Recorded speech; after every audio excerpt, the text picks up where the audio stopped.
Dr. Harcourt shivered. So, what you're saying is this is a horror podcast? My God, there could be adult language and situations inside. Pseudopod, episode 833, October 21st, 2022. This week's story, CockrowInn by Todd Robbins. Hello everyone, welcome to Pseudopod, the weekly horror podcast. I'm Alistair, your host, and this story was first published in the collection Who Wants a Green Bottle and Other Uneasy Tales in 1926. Let's talk about Todd Robbins for a sec. That is the pen name of Clarence Aaron Robbins, born 1888, died 1949. He authored 2 short story collections and several novels. His work often contains bizarre and frightening plots, sometimes influenced by writers like Oscar Wilde and Robert W. Chambers.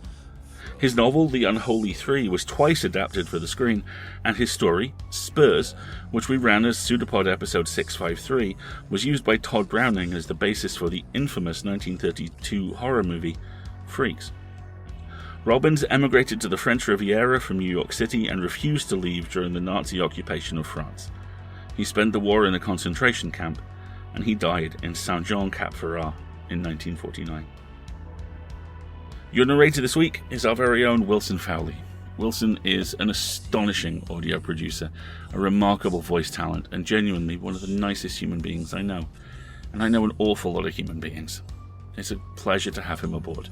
Thanks for doing this for us, buddy. So without further ado, we have a story for you. And we promise you, it's true.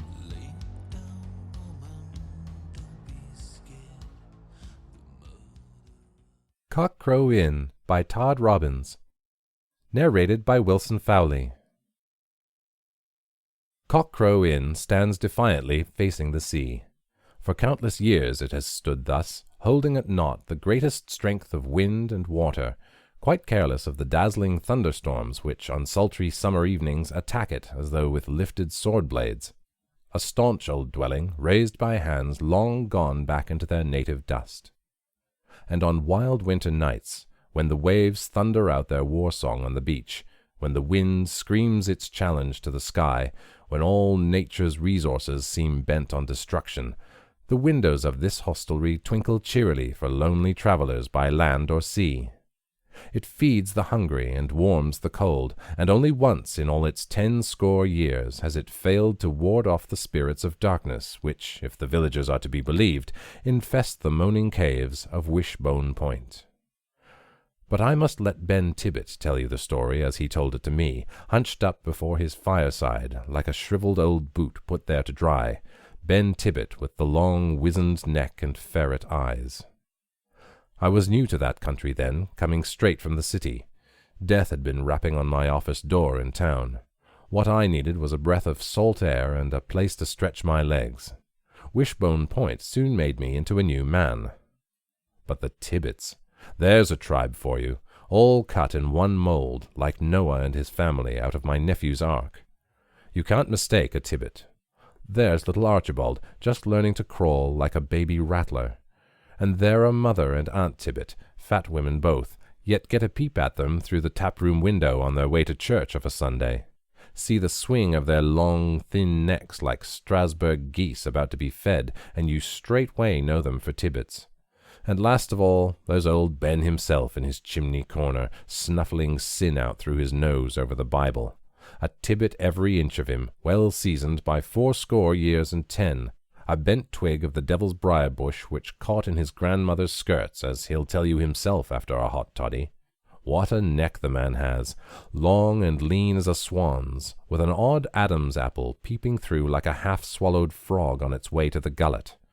What a slim, sly neck, twisting this way and that, for all it's so wrinkled and yellow. What a neck to smother a hiccup. Now, when I first took up my quarters at CockrowInn, what from the condition of my nerves, which were all of a snarl like macaroni in a bowl of soup, I couldn't do the Tibbet family justice. It seemed to me that there were too many of them, and all too much alike. I took a violent dislike to the breed, but this silly dislike soon turned to pity when I learned the truth of the matter. I think that wild Halloween night, when old Ben first opened his heart to me, marked the turning of the tide. What man could have withheld his sympathy?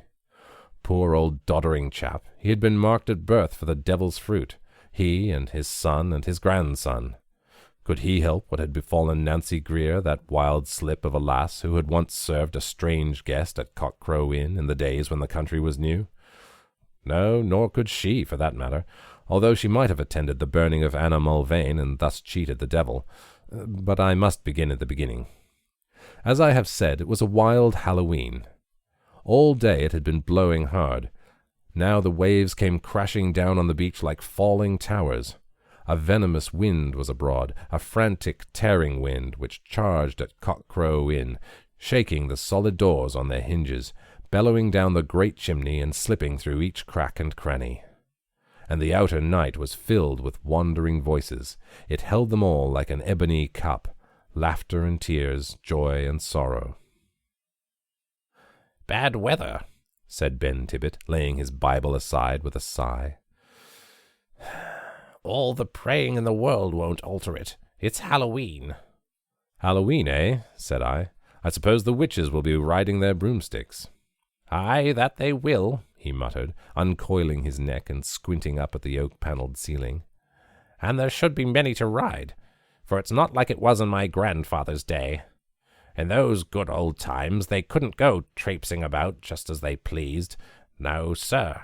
Just let them cast a spell over man or beast, woman or fowl, and they had short shrift of it. But now how is it? Why, folks are only too pleased to have them for neighbors. There's Witch Cabot, who lives over by Bloody Creek. To my knowledge, she cured little Archibald of warts by just a wave of her wand, and yet no one puts a lighted torch to her skirts. There's no religion left in the land, Mr. Tremaine." "But it was different in your grandfather's day," I suggested. "It was so," said he, with a solemn roll of his head. "Men were men then. They didn't let the devil have it all his own way. They met fire with fire. 14 witches my grandfather helped to drag to the stake. 17 pirates he saw hanged by the neck. There was enough hanging and burning then in these parts to keep a good Christian satisfied. I remember my sister's first skip rope came off the gallows tree, a well-tarred bit of hemp if there ever was one." "Can you remember your grandfather?" I asked. "And could I be forgetting him, sir, when there was not another such in all this countryside? Big and red he was, with a mane like a lion, a mighty man once his blood was up. Why, I've seen him take 2 sizable lads by the scruff of the neck and knock their heads together till they were silly from it, and he over 80 at the time, with a back bowed by years. There never was a stronger man than my grandfather, though since his day the Tibbets have dwindled. You see, sir, the family tree has withered root and branch, from consorting with ghosts and the like of that." "Ghosts?" said I, sniffing a story. "Aye, ghosts. Red-handed, black-bearded ghosts. Scum of the high seas who had made their own graves too hot to hold them. Ghosts with cutlasses in their hands, and murder in their hearts. Damned souls that the devil himself would be glad to be rid of." "Spin me the yarn, Mr. Tibbet." "Gladly," said he. "But first I must be asking you a question. You've been staying at CockrowInn now for over a week, and you've seen every mother's son of us. Now, Mr. Tremaine, have you noticed anything unwholesome, a peculiar family resemblance that, a sort of—" He paused, and I saw his red-rimmed eyes glimmer out at me from the chimney-seat. "A kind of a—" "You mean your necks, Mr. Tibbet," I said, helping him out as best I could. "You've all got long, graceful necks, like swans." "Swans be damned, sir!" he cried with a sudden heat, strange to come from a man who lived so close to his Bible. "To hell's fire with your swans!" "I was meaning you no offence, Mr. Tibbet," I hastened to add. "Perhaps you have an aversion to swans. I should rather say—" I was about to mention geese, but thought better of it. "Never mind what our necks look like," he said with a bitter smile. "We Tibbets are all cursed with them. For 5 generations not one of us has got off scot-free. We've prayed and we've fasted, we've worn out the knees of our breeches and the very patience of God. See Archibald there, the poor little toad." I looked to where he was pointing, and saw that child of misfortune trying patiently to hang his white kitten with a piece of curtain cord. But before I could interfere, it squirmed out of his hands and was off to the attic, leaving Archibald on his back squalling. "The poor little toad," Ben Tibbet continued with a shake of his grizzled head. "Look how he lies, like a turtle." "You were about to tell me your story," I ventured. "Well then, to begin," said he, "you must know that the country was wild in my grandfather's youth, and if the country was wild, the sea was wilder. Black-hearted gentry there were afloat who swore by the Jolly Roger. Many a brave ship's crew walked the plank not 5 miles off Wishbone Point. Many a corpse has bumped up on the sand like a bag of grain after the rats are through with it. What from pirates and witches, a body couldn't sleep safe in his bed at night for fear he'd wake up with a slit throat in the morning, or maybe mad as a hatter. Now, of all the pirates off our coast, there was none the country folk feared as much as Whitechapel Willie. He was a Londoner born, was Willie, smooth as oil and fond of the lassies. The girls hereabouts used to quake in their beds, for he was not always content with his luck on the sea, but would come scudding in on cloudy nights, a dozen hairy lads to bear him company. Then he'd creep up to some lonely farmer's house and snatch a maid from her bed, or the good wife herself were she comely. It was a crying shame, and the neighborhood was fair sick of it. It happened that my grandfather was courting Nancy Greer at the time, and CockrowInn in a manner of speaking. She was the only daughter of Anthony Greer, landlord here then. The girl was a fair catch, and my grandfather was not the lad to let a good alehouse slip through his fingers once he gripped it. Besides all this, I've often heard him say Nancy was a comely lass, with a way about her to make men follow at her heels like dogs after a butcher wagon. Not that she gave any of them favors, for my grandfather was jealous to a fault and quick-tempered with rivals. "And Whitechapel Willie?" I asked. "Well, Willie was different," said Ben Tibbet reminiscently. "I'll not say that he didn't worry my grandfather when his black bark was seen off the point. You see, he had the name on the high seas of being close kin to the devil, a reputation he fostered by chewing mouthfuls of glass like they were no more than plugs of tobacco, picking up live coals between finger and thumb to drop down the necks of his crew, and swallowing sword blades, which he claimed sharpened his wits. From one thing and another, my grandfather did not fancy him much as a rival, and so, when Willie was finally caught and hanged on the beach, he lent a hand to the business with a grin on his face." "So Whitechapel Willie was caught and hanged," I said, a trifle regretfully. "He was, sir. And my grandfather, who was appointed hangman that year, slipped the halter about his neck as pleased as Punch, the more especial as Nancy Greer was looking on and Whitechapel Willie was rolling his wicked black eyes at her. Here was this bloody-minded pirate on the brink of the grave, about to be hung up for his sins like the Tibbets wash on a Monday, and him rolling his wicked black eyes at our Nancy and dancing at her like a bear on the end of a chain. It was a sight to make your blood run cold, Mr. Tremaine. "Think on your sins, wretched man," says my grandfather, very stern, giving the halter a jerk to cut off a ribald rhyme in the making. "Say your prayers, unhappy sinner." So he swung him up as high as a kite to dance out his life in the air, and the country folk took a long breath of relief and went about their business. My grandfather and Nancy Greer were the last to go, for there was not a man so religious as he, nor one who took more joy in a burning or a hanging. But Nancy was trembling from it, and he had to throw his greatcoat about her. "One pirate the less, heaven be praised," says my grandfather in a voice like a deacon. But Nancy Greer didn't answer him at all, just stared up at Willie, who was still jigging a bit on the gallows tree. So strange a look she had on her face, and such a wild eye along with it, that he straightway began to look about for a witch. And lucky it was for Bess Cabot that she hadn't been born yet to pick up driftwood on the beach, for as like as not she'd have been burned with her own faggots.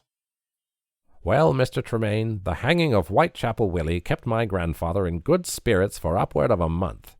In those days the Tibbet family had built themselves a house on the other side of Wishbone Point, where they did all the hanging, and he had but to cross his own door-sill to see Willie hanging as neat as a turkey-cock in Butcher Flint's window. Those were the times when the country folk hereabouts let a pirate swing for a space, till the red-handed gentry offshore got a sniff of him, which was sure to be good for their morals. A fine lesson it was to the lads and lassies, and a sure sign to strangers that Christianity had taken deep root in the land. As I have said, my grandfather was pleased to see Whitechapel Willie hanging there. Not that he was puffed up with pride over his handiwork, for he was modest as hangmen go, but just because he took an honest delight in having strung up with his own hands one of the devil's kin. Pleased and merry he was to see Willie jigging against the sunset, till one Halloween, 150 years ago tonight. A black Halloween for the Tibbets, if ever there was one. It was another such evening as this, Mr. Tremaine, a howling wind for the witches to ride on, black as the mouth of hell, with never a star a-quiver. It was no night to be out, but my grandfather was not the man to be turned aside from his duty. You see, they were burning Anna Mulvane, the witch of Whittington Common, beside the old court-house, and he had promised to take Nancy Greer on the pillion behind him, thinking that the sight might put the fear of God in her. So he saddled and bridled his nag, Queen Bess, and set off for CockrowInn. It chanced, Mr. Tremaine, that he rode along the beach, which was a short-cut, though a bad one to follow on such a night. He had to pass under the gallows-tree before he was 10 minutes in the saddle. Now, what from it being Halloween, and so black you couldn't see hand before face, another man might have thought twice before taking the beach road, but not so my grandfather.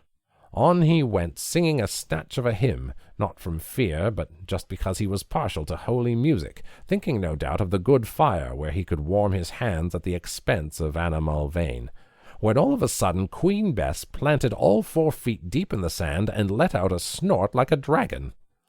Now he was taken quite by surprise and came within an ace of losing his grip of the saddle, yet he steadied himself after a bit and gave Queen Bess a taste of his heels.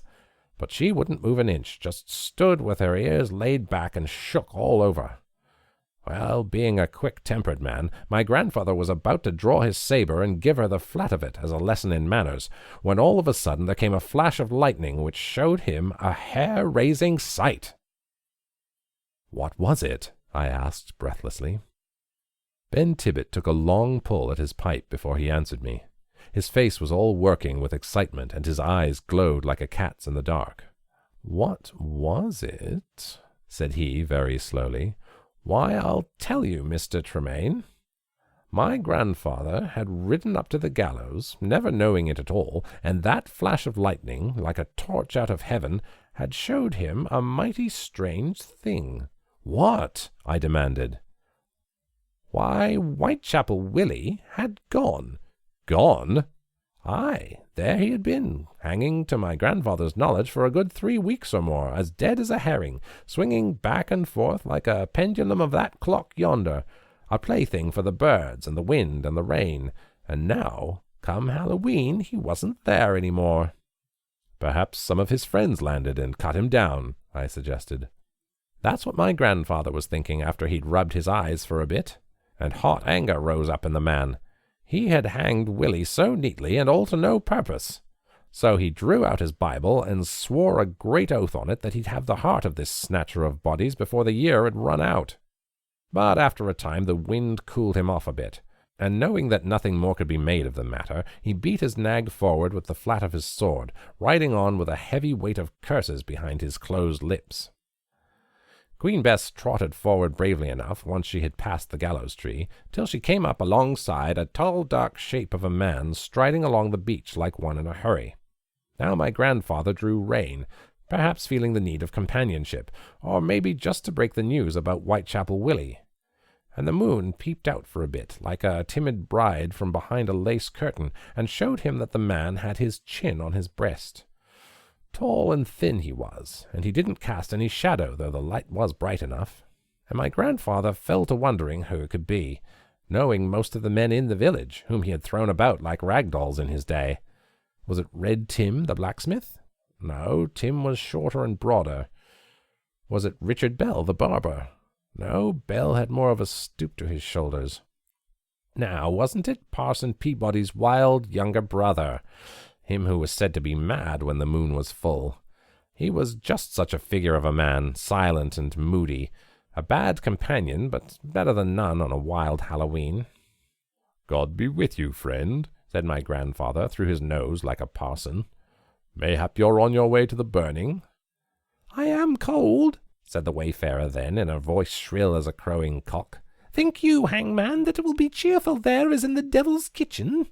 "That it will," my grandfather answered, not relishing mention of the devil's name on such a night, but making allowances for the parson's brother. "They've planned a great fire by the courthouse." "Good!" cried the wayfarer with a shiver. "Think you it would warm me, Hangman Tibbet? The cold of many a black night has eaten into my bones like quicklime." "It'll warm you," says my grandfather, "and there will be rare sport besides. Anna Mulvane will be squalling like a dozen cats once the fire touches her." And then at these merry words the wayfarer let out a laugh shrill as a cock crowing in the dawn, an unwholesome laugh, Mr. Tremaine, which made Queen Bess rear up from sheer fright of it. "He, he cried with a wicked roll of his head. "There's a cloven hoof peeping out from under the robe of the priest." "What may you be meaning by that, friend?" my grandfather asked. "Never you trouble your head over the matter, Hangman Tibbet," says the wayfarer with an ill-favoured grin. "Stick to your trade. There's a science to it you've not quite mastered. When all's said and done, what you hang up is as likely as not to come down and be treading a jig-step on a Black Halloween." "If you're meaning the disappearance of Whitechapel Willie off the gallows tree," my grandfather cried in a towering passion, "I'll have you know that some rogue in these parts cut him down. I've sworn to clip the ears of that man if once I lay eyes on him." "A coward sprinkles threats on all sides of him like a pot-shaking pepper," says the wayfarer with a sneer. "Spur on, Hangman Tibbet, for I'm wanting only my own company." Now, Mr. Tremaine, had it not been Halloween, and he late for the burning of Anna Mulvane, and had he not thought that this impudent rascal was own brother to Parson Peabody, there's no doubt at all in my mind but my grandfather would have made short work of him. But as it was, he swallowed his righteous wrath like a dose of bitter medicine, and wasting no more words on the matter, but just putting it down to the liquor, which must be shaking up and down in the man's belly to make him so bold, he clapped his spurs into Queen Bess and was off like the wind. But it wasn't long before he rode up to CockrowInn and stamped into this very tap-room. It was a cheery place then, as it is now. A great log was spluttering a bit on the hearthstone, and the easy-chairs were gathered cozy about it, as if they had tiptoed out from the corners to have a friendly chat in the firelight. But there wasn't a drinking man in the place, all having tramped over the hill to the burning. "Nancy Greer! Nancy Greer!" my grandfather bellows like a bull that is mating. "Where have you got to, Nancy?" And in a little while she comes down the great stairs into his arms, and he gives her a squeeze fit to crack the ribs of a bear. But she, being a lusty lass, only giggles a bit and blushes a bit, and tells him that he shouldn't be carrying on so. And at that he takes a proud look around the room, like a man who feels he has the property in his pocket, and then he bends down and gives her a loud smack, a masterful kiss to smother an argument. "That's for you, my good wench," says he, very lordly, for there wasn't every girl who could boast of such favour. "Is your father at home, Nancy?" "No, sir," says she, dropping him a low curtsy. "He's just stepped over the hill to the burning of Anna Mulvane." "And so he should do," said my grandfather then, as though from the pulpit. "'Tis the duty of every Christian in the land. Get your bonnet and shawl, Nancy." But she shakes her head at that, and sets her mouth hard. "I'm not going to the burning of Anna Mulvane, Mr. Tibbet," says she, very firm. "Not going?" cried my grandfather, quite taken aback. "What ails you, lass? Why, the whole congregation will be there, and Parson Peabody is to light the faggots with his own hand. Come, get your bonnet and shawl." "I'm not feeling so spry, Mr. Tibbet," says she, looking down on the floor like a sinner. "It'll be cold by the courthouse. There's a bitter wind abroad, and But my grandfather cut her short, having smelt out a lie. "Tell me the truth, Nancy Greer," said he. "Out with it, girl. Why is it that you fear to go to the burning of Anna Mulvane?" And now she just blurted out the black truth like the silly wench that she was. "I like Anna Mulvane," she cried, in a voice all broken with sobs. "I don't believe she's a witch, and even if she is, I don't care. I like her." "Have a care, Nancy Greer," says my grandfather right solemnly. But she went on for all that, words falling from her in a shower.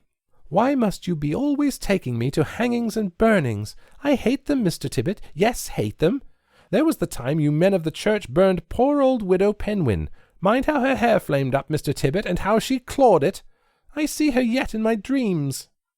"Nancy Greer, my grandfather said very sternly. Did I not know you for a good lass at heart, these wicked words might go hard with you. Mayhap you're bewitched. Come, I'll wrestle with the devil which possesses you. Nancy, bring me a bottle of wine, and we'll sit ourselves down by the fireside and say a few prayers to break this enchantment. Now, Mr. Tremaine, Nancy Greer calmed down in a jiffy, as is the habit of most lasses once they get their own way. She was quick to bring him a bottle of her father's very best wine, for it was a night when good spirits could do no harm. And my grandfather was nothing loath to make love and toast his toes a bit.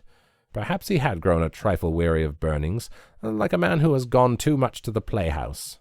Besides, if the worst came to the worst, he could still get to the courthouse in time to pocket a handful of ashes for luck. Well, there he sat, Mr. Tremaine, with Nancy on his knee, sipping Anthony Greer's rare old wine, and thinking of the day when he'd be master of CockrowInn, when all of a sudden there came such a loud peal of thunder that the whole house seemed to shake from it, and on its heels there followed a great blast of wind that rattled the window-panes in their sockets, and blew open the oaken door as though the devil himself had put a shoulder to it. "God save us!" cried Nancy, jumping up in a fright. "I'd best be bolting the doors and windows." But my grandfather answered nothing at all, just sat back, pop-eyed. Ben Tibbet paused to light his long clay pipe, and I took advantage of his silence to stir the fire a bit. We were both needing the warmth and cheer of it. "What ailed your grandfather?" I asked at length. "Matter enough, sir," said he between puffs. "A strange guest had been blown into CockrowInn. I say blown, Mr. Tremaine, for it was like that. In he came, swirling from side to side like an autumn leaf caught in a gale. For all he was so long and lean and solemn, there was a strange, unwholesome gaiety about him, like a wreath of smoke hanging over a bonfire." "What manner of man was he, Mr. Tibbet?" I asked. "Well, at first it was hard to make out, for he was all wrapped up in a long black cloak. But after he had skipped up to the fire and stretched his arms over it, my grandfather caught a glimpse of his face. Long and lean it was, Mr. Tremaine, with a great hooked nose poking out like a vulture's, and to make matters worse, he had but one eye, like a window-pane with fire shining through it. The other was just a hole in his head, and as black as a rabbit's burrow. But more disturbing than all was the unhealthy pallor of his skin, all soggy with damp, like a mushroom that has stood out too long in the wet." "God be with you, friend," said my grandfather, not forgetting his manners. "Are you cold?" "Aye, cold, cold," said the stranger in a voice like a crowing cock. "Think you, Hangman Tibbet, that a man can lie out for a round score nights, blowing this way and that to every stray puff of wind like a whirligig, without just becoming as damp as a towel in a tap-room? I'm needing a bed of red-hot coals to lie on, Hangman Tibbet." All this time he had been bending so close over the fire that it was a wonder his cloak did not flare up from it. But now he took a step back and began to unwind a long muffler from about his neck. And my grandfather could see that this stranger's clothes were in a most shocking state. Were it not for his cloak, the man might as well have been naked. Tattered and torn were his breeches and jerkin, as though by the claws of wild beasts, and through a rent in his hose, his bare calf showed green and mouldy. And in all, he was in no fit state to be in a lass's company, and my grandfather would have told him as much, had it not been Halloween. Now, as I have said, this scarecrow of a man was unwinding a woolen muffler which sat tight about his neck. Coil on coil he unwound, and, strange to tell, with each coil his head tilted more to the side, till at last he was grinning at my grandfather from his bony left shoulder, a most disquieting thing to see, Mr. Tremaine. Next he sat himself down and drained my grandfather's flagon without so much as a by your leave. "You do yourself proud, Hangman Tibbet," said he. "Young women and old wine, they betoken a man whether in heaven or hell. Now bring me a flagon, Nancy Greer, and we'll drink to your bonny blue eyes." My grandfather, a proud man when in liquor, was loath to drink with such ragged company, but it being Halloween and no one about to mark him, he clinked glasses with this wind-tossed traveller out of the night as friendly as possible. And what from the good wine he had already drunk, and what from the bumpers that followed, It wasn't long before he and his guest were as lively as limpets. He even sent Nancy down to the cellar for another bottle, and she was loath to be going for fear she'd be missing some of the stranger's sallies, for it seems that this ragged fellow had a rare humour, once you forgot his wagging head and his ruby-red eye. The tales he told them, Mr. Tremaine, would fairly make your sides split, about shiploads of people walking the plank like a flock of sheep on their way to the butcher's, about wild pranks played at sea when strong men were hanged up by their toes to the rigging, about how one Captain Shark had his own cook served up to the crew in the form of apple dumplings. And my poor grandfather tried to hold his own with him, telling of the humorous sights that he'd seen at the hangings and burnings hereabouts, but he couldn't make a go of it, for they all seemed like skimmed milk at the best.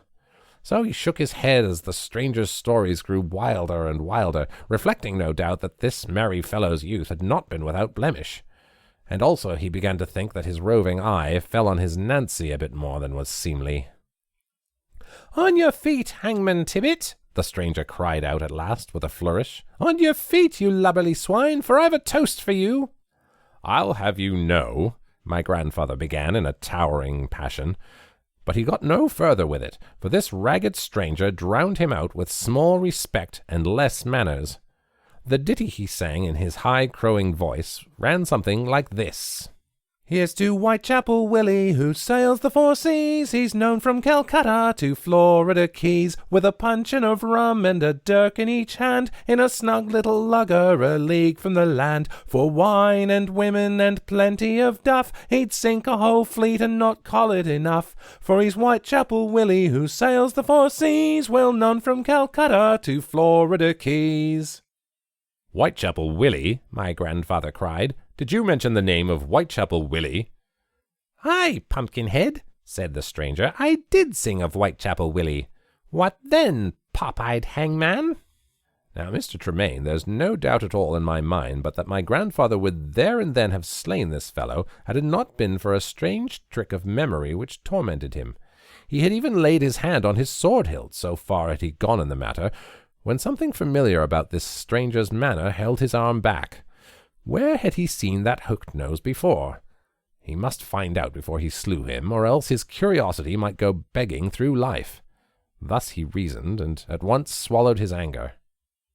"I hanged Whitechapel Willie with my own hands not a month back," says he, rather proud. "And did you so, Hangman Tibbet?" cried the stranger then, with a wink at Nancy. "Blast your soul for a bungler! I was passing the gallows tree not an hour gone, and there was no fruit on it for bird or beast. Mayhap Willie has slipped your halter come Halloween." "When I hang a man, he stays hanged," my grandfather bellowed. "The devil himself could not slip my noose." "Is it so?" said the stranger with a sneer and a smile.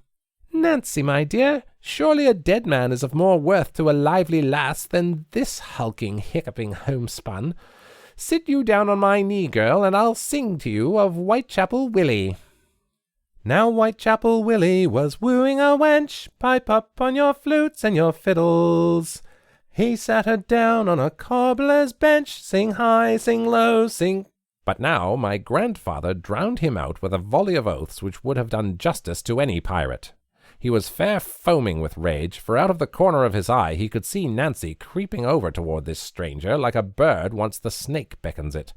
Something had to be done to keep this rogue in his place, or it might very well be that he'd have CockrowInn and the girl in his pocket. "Draw, you crowing cock of perdition!" cried my grandfather, overturning the table just to show what manner of man he was. "Sing your dirty gutter songs, will you?" And at that the stranger leaped to his feet. "So that's your tune, Hangman Tibbet," says he. "Well, we'll both dance to it." Now, Mr. Tremaine, it wasn't longer than it would take a man to call for a bottle of Scotch before swords were out and sparks flying.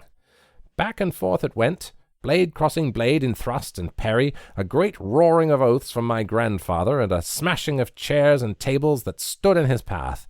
Up and down this very tap-room they fought, the swords all a-quiver to be killing, and the Black Knight peeping in through the lattice. My grandfather was a grand swordsman, as he's told me himself in this very chimney-corner. Few there were who'd faced his sabre and lived to tell of the matter. But tonight, what from it being Halloween, when devils are strong and saints are weak, he was far from having his own way of it. This scarecrow of a man was like smoke to prick with a sword point. Light he was as thistledown, short at one moment and tall at the next, leaping about as nimble as a goat, and with no sign of tiring. And now cold suspicion of the truth flowed into my grandfather's brain. Surely if this man were of flesh and blood, he'd have been stretched on the floor long since. Perhaps it was Satan himself, or at least his lieutenant. But the Tibbet family are not easily daunted. Blinded with sweat he was, and shaking, but he fought on gallantly for all that, crying loudly on God to protect him. And then, as though in answer to his prayers, the point of the stranger's sword wavered, and my grandfather, thrusting forward with a hymn of praise on his lips, saw the point of his sword slip into the rascal as though he were made of green cheese, saw it slip in like a skewer in mutton, and saw it come out again, all bright and shining. Now, being a man of quick perception, he knew for certain that something was amiss. Here was the blade of his sabre as clean as a whistle, when it should have been red and dripping, and here was this ragged wisp of a swordsman hopping about as gay as a canary. It was enough to put the fear of the devil in a man, Mr. Tremaine. Well, my grandfather staggered back against the wall from the fright of it, and all the wine went out of his head. So this was what came of sitting snug in a tap-room when he should have attended the burning of Anna Mulvane. Well, he was in for it now, and no dodging the issue. If only he could get the Holy Bible out of his pocket to ward off this fiend from the pit. But there was no time for that now, Mr. Tremaine, for the stranger was at him again like a cat on a mouse.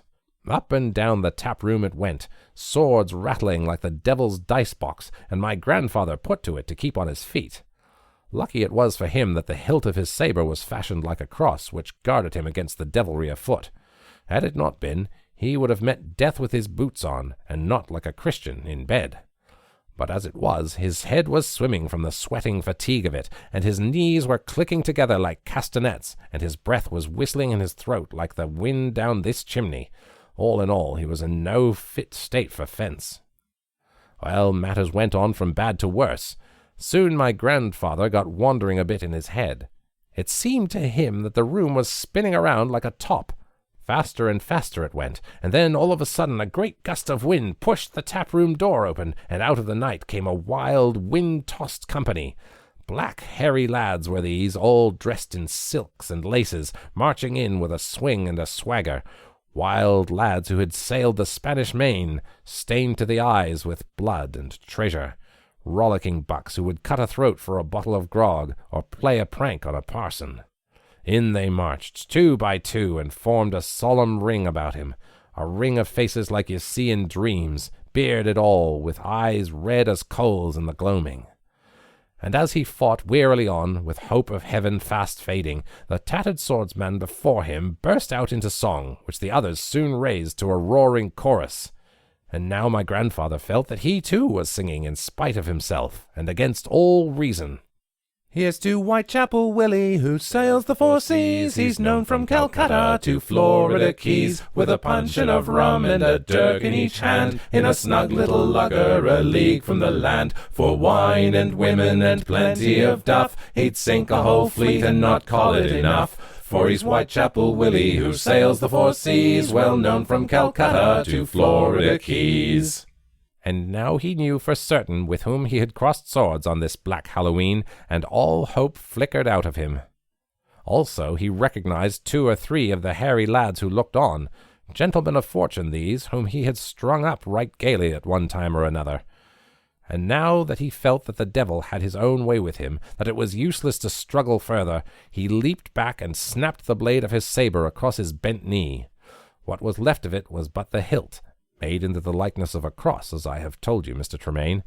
This he managed to clasp to his breast before he fell on the floor in a swoon. Ben Tibbet broke off to throw another log of wood on the fire, which was dying down to red ashes. His neck lengthened incredibly for an instant as he bent forward to warm his wrinkled old hands.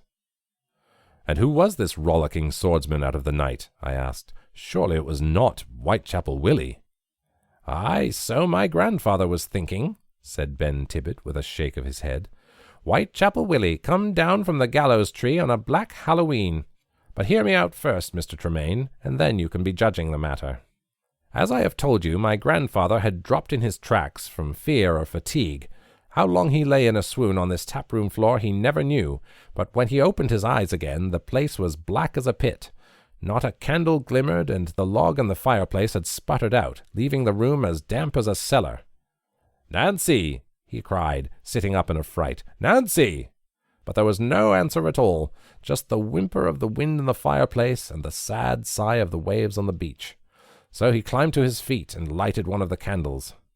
Ghastly it was, and silent, with broken furniture lying all about, but with no sign of woman or devil. My grandfather was fair sweating with fear. But he tramped from attic to cellar, stopping every now and then, like a child in the dark, to bellow, "Nancy! Nancy!" And then out he went into the night, which was graying with the first pallor of dawn. Long spirals of mist stole up from the grass and went creeping away in the dark. The stars were still bright overhead and winking. The wind had died down to a breath which just wagged the leaves on the birches. Giving no thought to Queen Bess, he tramped down to the beach where the waves were like weary sinners confessing. And standing there, his feet buried deep in the sand, he bellowed, "Nancy! Nancy!" over the breast of the sea. But there was no answer at all, just the sad waves confessing to the wickedness done out there beyond, and once the mournful cry of a gull. Lonely it was and drear, with the morning not born yet, and he was glad to turn away before his voice was quite gone.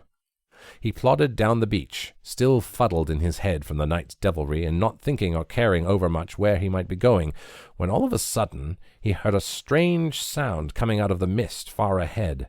It was a shrill, crowing sound, like a cock makes on a dunghill, only louder, and with a quaver to it which turned it into a wicked laugh most unpleasant to hear.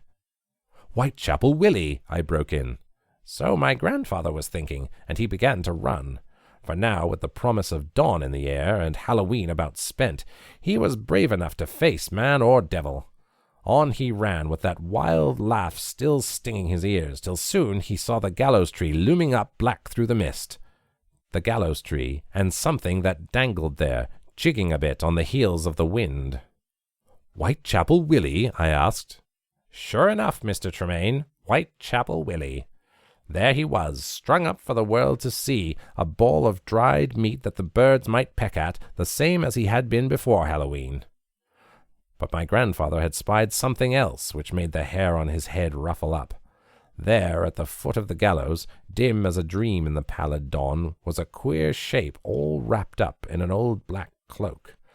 Swinging back and forth like a gate in the wind, it crouched there in the dust. Forlorn and broken it was, like an old woman come to grieve on the graves of her dead, and it was only after he had stepped up to it that he knew it for Nancy. "My lass," said he, severe as a judge of the land, "why sit you here beneath the gallows-tree?" But she made him no answer, just stared up with wild eyes, and broke out into a snatch of song, which ran something like this. "The devil he put on the robe of a priest, sing high, sing low, my lasses. So Willie and I sat long at the feast, sing high, sing low, my lasses." "What ails you, Nancy?" cried my grandfather in a fright. "Are you bewitched?"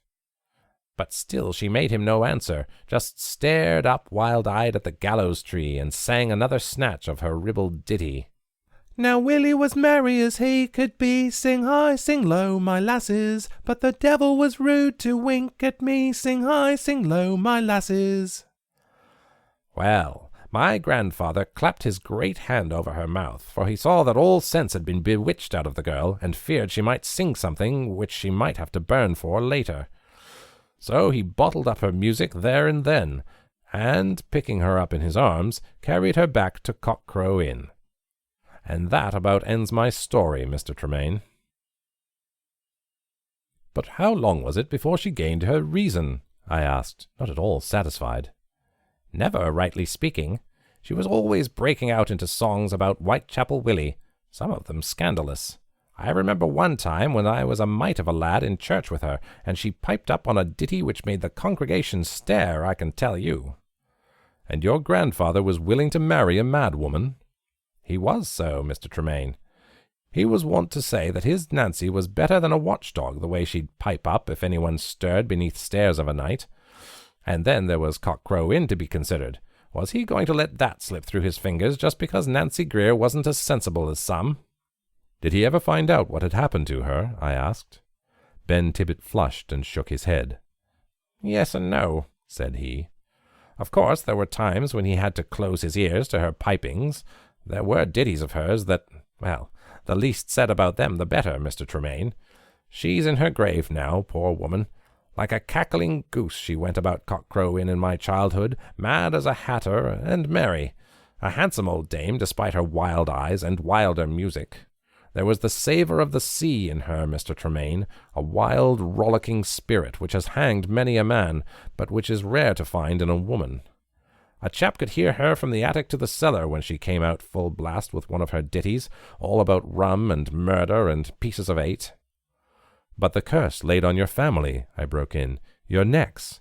How did you come by them? Ben Tibbet made me no answer. Rising painfully to his feet, he began to blow out the candles which were guttering in their sockets. Picking up little Archibald by the belt and holding him at arm's length as though he were a large snapping turtle, he turned on the threshold for a last word. "All the families have their skeletons," said he.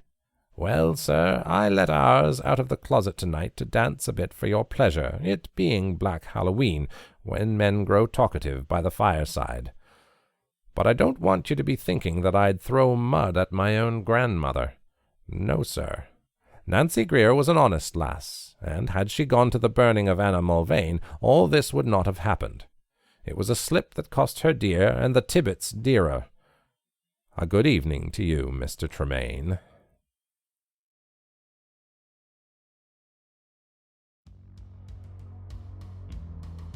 You kind of have to admire the chutzpah, don't you? The entire story is set up to explain the long necks, and by the end of it, we're none the wiser, at least on the surface. It's a gutsy move, the sort of thing that in these extremely online times would be considered light trolling. But the thing that interests me about this story is how that ending ties into my personal response to the story, which is that honestly I really don't like it. That's not a bad thing, either. No one likes everything, not even me, and God knows I try sometimes. And besides, there's some interesting stuff in here. I like the swashbuckling energy of this possibly dead, possibly undead pirate, having an increasingly grumpy drink with his killer, and the imagery of the thing is absolutely lovely. There is something not right, and you get that sense viscerally even as he hides inside the veneer of courtesy that our good Christian professional murderer uses to wash his hands clean. Or at least clean enough. But look under that, and you find, or I find at any rate, the horror in this story comes from its distance from us. For a start, there's the fact this entire story has an inciting incident of "why do your family look weird?" which absolutely lives on the same street as "you're so fat," and "you're too tall," and "you have glasses and read books, therefore are gay," and "we do not care that you're absolutely having that conversation with your traumatized 17-year-old self, we just want to make you feel bad." Horror that is based on pointing out and mocking physical difference and nothing else is, to my modern, super left-wing gaze, lazy, shallow, and offensive. In historical context, I'm sure it's nothing of the sort, but from the point of view of 2022, a lot of the iconography of this story feels like the sort of stuff that horror's contingent of aging white man malcontents endlessly tells us we should hove to, and nothing else. Even if it didn't, the use of female characters here, and use really is the word, is repellent. It's also linguistically interesting, and by interesting I mean disturbing in a way I'm fairly certain was not intended, because this line is, let's just say, open to interpretation. And at that he takes a proud look around the room like a man who feels he has the property in his pocket, and then he bends down and gives her a loud smack. A masterful kiss to smother an argument. Now, moving aside from the way different connotations smack has these days, a masterful kiss to smother an argument is such an offhandedly toxic piece of language, I'm genuinely surprised it isn't demanding the story get back in the kitchen to make it a sandwich while it yells about how its free speech is being oppressed. It's also one of the crux points, the handholds, if you like, for this story in 2022. Misogyny is something we can, unfortunately, recognise, and the nicest reading of this is that Robbins knows grandfather is a hypocrite and is showing us this. Until we get to this. And your grandfather was willing to marry a madwoman. He was so, Mr. Tremaine. He was wont to say that his Nancy was better than a watchdog, the way she'd pipe up if anyone stirred beneath stairs of a night. And then there was CockrowInn to be considered. Was he going to let that slip through his fingers just because Nancy Greer wasn't as sensible as some? Wow. Because heaven forfend your wife, shattered by the supernatural consequences of you doing an actual murder, should be allowed to recover. There's an inn to keep hold of. There's money to be made. Don't face the consequences of your actions. Just shout louder so no one can hear the screams of the people you've shattered to get where you are. And that is where the horror is here for me, because we share the planet and are often ruled by thousands of people with that exact mindset. So yeah, I don't like this story, but in the immortal words of Benoit Blanc, compels me though. Thanks once again to Wilson, Editorial, and Chelsea for putting this together. Hey, did you know this show is part of a 5-show network? Because it is. Escapepod, Pseudopod, Podcastle, Cast of Wonders, and Catscast. It's an amazing team of people, and as I enter the first straight of my 16th year doing this, I am stunned and honoured to work with them all. And with you, because you're on the team too, you know.